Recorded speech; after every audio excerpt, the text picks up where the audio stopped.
sanctuary, we rescue animals like this. These are captive-born lions. They never came from the wild. And these lions were kept in a zoo and captive situation, and they were probably born there and used as cubs to entice the public to come see them. But basically, once we hear about a case like this, most of these animals are facing euthanasia at some point or another because they've just run out of resources to help them. And so our sanctuary is located outside of Denver, Colorado. And what we do is we take in animals like this and we purposely rehabilitate them and help them get much better and healthier. Like this male lion had no mane when he came in. He was starving to death. His name is Jupiter, and he's the king of this pride. And so basically, we take these animals and we rehabilitate them and help them get healthier to where they gain weight, they get strong, they can get used to being back and living in a pride more naturally. And at that point, they get to move into a large acreage habitat like this female here. And they can live pretty much like they would in the wild. And the only thing that's different is they don't need to hunt for their own food. They're able to be fed daily here at the sanctuary. We have over 720 acres that we have in habitats for animals like this. And these lions are a family unit. They get to live together and function just like they would in the wild as far as having a hierarchy. There's a king of the pride, and there's an alpha female, and basically everybody else has a place in the level of the pride, and they live as a family unit. And so it's amazing to see how natural and healthy and happy they are now. And of course, the history of this about 3 years ago, you wouldn't even recognize these lions at that point. They've all grown so much. Here's a good one running. They're running after a few treats that they're being given. But basically, these lions will live here the rest of their life. We have over 450 animals here that are rescued like this, that live here and live naturally as best possible. And so when we take in animals from backyards and basements and apartments and garages and even zoos and circuses and wherever they need to come from, they get to come here and be cared for and rehabilitated and become healthy. We have a world-class veterinary team that works here that takes care of these animals, and we have amazing animal caretakers that are here 7 days a week, 365 days a year to take care of them. Jupiter's the male, and he's the only male in this pride, which is rare. Most African male or African lion prides have multiple males, and all the other 8 prides of lions that we have living here have multiple males in them. And so this is just a unique one where Jupiter happens to be the only male that's in this pride. And so he's kind of spoiled. He has the whole pride of girls to himself. He has 6 females. But like I said, Jupiter's a young male. He was only about 4 years old when he came here. And at that age, he should have had a mane, but he had no mane at all. He looked just like one of the other girls. And as I said, you could see all their ribs and their vertebrae and their backbones, and their hair was basically bleach white from having nothing but poor nutrition their whole life. They were barely, they were fed just basically, rancid chicken pieces or whatever they could find for them to eat. And so all the animals there were starving to death and in bad shape. And so luckily the government shut the zoo down and called us. And so we were able to go down and rescue all 7 of these lions and bring them to the sanctuary to where they could live freely. And so they do live in a very large habitat. I'm going to pan out for a sec here. And you can see it's a 20-acre habitat that is located right here in Colorado. We obviously have the mountains back there that are kind of hard to see today because it's a little bit cloudy. But so we're right off the foothills of the Rocky Mountains, about 30 miles east of the mountains. And this is where all the lions and tigers and bears and leopards and mountain lions and servals and bobcats. So basically we focus on carnivores here, and we do have omnivores like the bears. We have almost 200 rescued bears that live at this sanctuary. And so we're public funded through people just making donations and things like that. The name of the organization, again, is the Wild Animal Sanctuary. We're located in Keenesburg, Colorado, but it's actually just about 30 miles outside of Denver, Colorado. And so these animals get to live here the rest of their life and be healthy and happy and get a great opportunity to just recover after having such a terrible life. We have lions and tigers that have been here and have lived in some of the most horrific places on the planet that you could imagine, from barns and garages and corn crib cages to many of them people tried to breed and sell. And so we're really close right now. Unfortunately, they're all so close that they're getting in the fence here, is where you're catching some of the perimeter fence they have in this large habitat. But basically, that's the story of the lions. They all came from Mexico, even though they were... There's a female that's running. Sorry about the quick change there. There's two more females running out there. Give it a trot.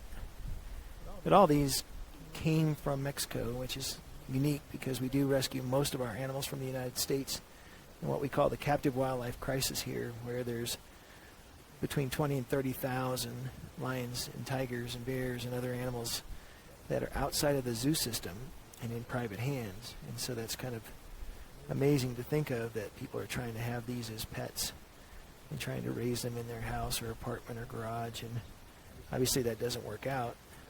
So this is a unique set of lions that we got that came from an actual zoo. And so I would say only about 10% of the animals that we have come from either zoos or circuses or some sort of commercial use like that. The vast majority come to us just as individuals that somebody bought a cute little lion cub or a cute little tiger cub and then decided to try to raise that in their house and thought somehow they were special and they were going to be able to keep them. And of course, by the time they're 6 months old or a little bit older than that, they definitely are starting to tear up the house and bite people, and so it's a very natural thing that we would realize that those kind of instincts would kick in, and that's what happens. And so a lot of people end up at about the time they're about 6 or 8 months old, panicking and going, geez, I guess I can't have this as a pet. And that's usually when the law enforcement agencies are called in and they've either bitten somebody or escaped or gotten in trouble somehow. I'm going to turn up a little bit of sound so you can hear.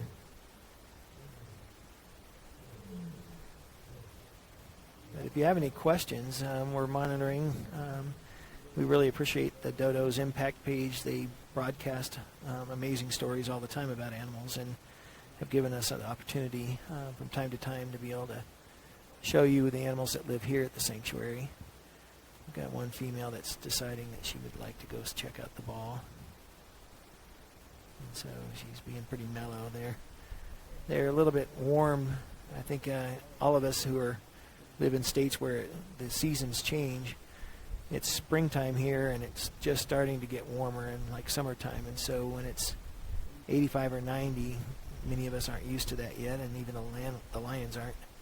So today seems rather hot, but by July or August when it gets to 100 degrees, then this will seem very cool. But everybody's going to be pretty lazy today and go find some shade and hang out just because they're getting used to the transition of the temperatures.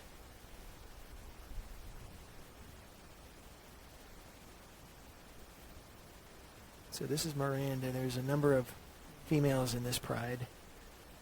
This is a very young pride too. Most of the animals in this pride are only like 4 to 6 years old. Lions like this will live up to 23 years in captivity.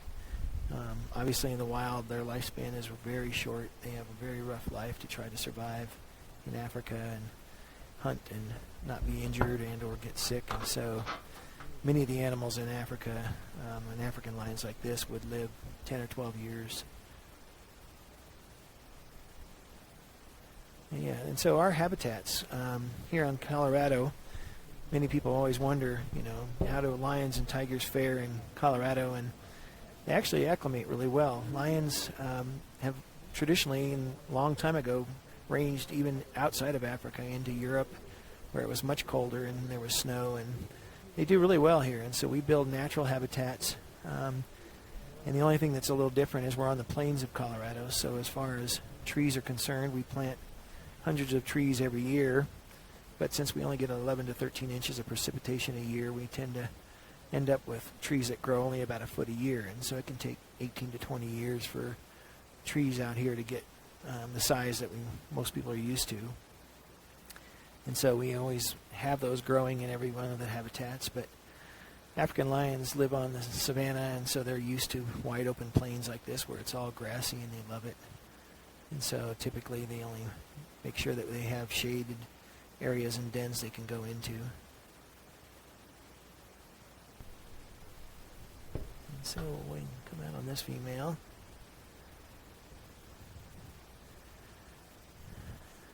Yeah, and so Allah asks if they form family groups, and they do. African lions naturally want to live together. They are a social unit.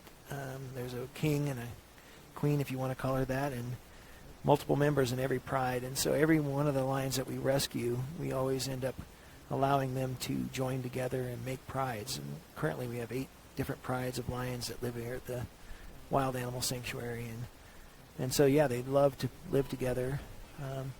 But a lot of people are even surprised to know that we have leopards that live together, and mountain lions that live together, and tigers. Animals that most people don't think actually are social, really are social if they don't have to compete for food.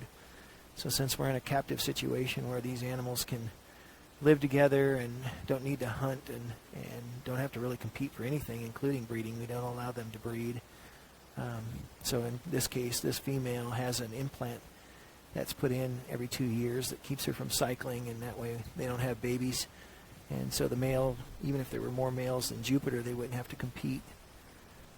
So anyway, they live a great, wonderful, very relaxed life here. They don't have to have all those things that would normally cause confrontations in the wild, like having to fight over food or fight over space or fight over breeding rights. We take care of all those issues for them. There's a girl back here in the grass that's, sorry about that, trying to find her there. There she is. So these lions were specifically rescued, as I mentioned earlier in the broadcast, that they came from a zoo down in Mexico, and they were starving to death. There was a number of the girls that were in one group, and then 2 girls and a boy in another group that were in a terrible zoo that never fed their animals and didn't take care of them, so the government finally closed it down, and we were able to bring all 7 of those lions from that zoo up here. And they had never really lived together before, other than the 2 smaller groups had lived together. But they actually joined together very quickly because of many factors, but one of them being that they're African lions and love to be together and live and function as a family unit.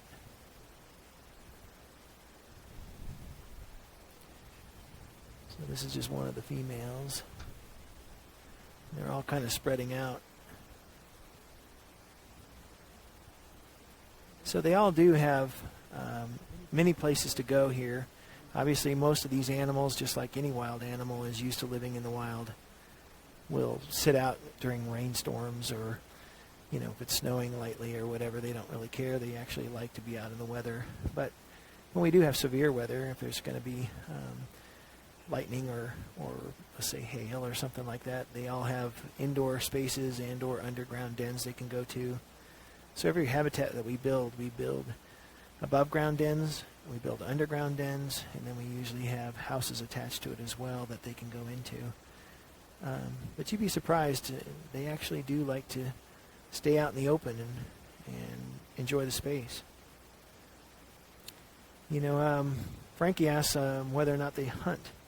And I can tell you that the big key for us is that we always feed these animals very well, because most of them have come from starving situations. And so even though there's rabbits hopping around out in that habitat, they rarely ever chase them. And most of the time they think of that as just being a lot of work for a little bit of food, when actually caretakers are going to be able to deliver some nice big steak or roast to them a little bit later in the day, and so they just wait around and wait for the nice dinner that's going to show up for them.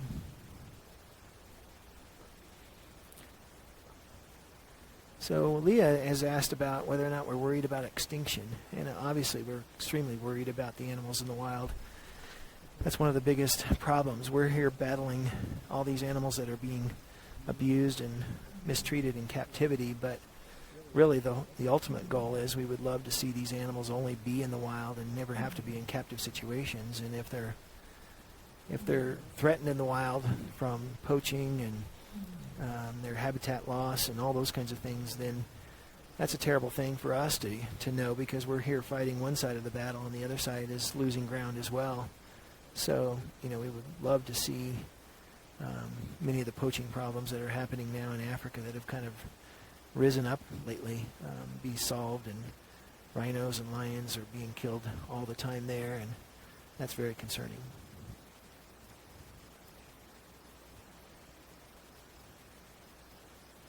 So hopefully we've answered a lot of your questions. I know a lot of people that joined the broadcast in the middle or in the end may have missed who we are. We're the Wild Animal Sanctuary, and we're located outside of Denver, Colorado. And so basically we're 30 miles outside of Denver. We're near the Rocky Mountains. We're the largest carnivore sanctuary in the world. We have over 450 lions, tigers, and bears and other animals that are rescued that live here. We have a 720-acre facility for them. And we do have our own veterinary clinic on site and world-class veterinarians that have done nothing but exotic animal medicine their whole life.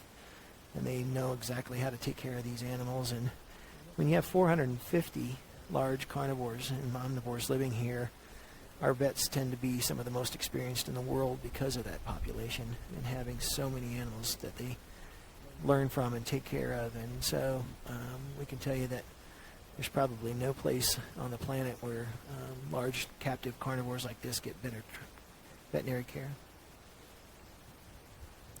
So hopefully you've enjoyed this broadcast, and the Dodo Impact page is an amazing place for nonprofits to be able to do this. We really appreciate their help.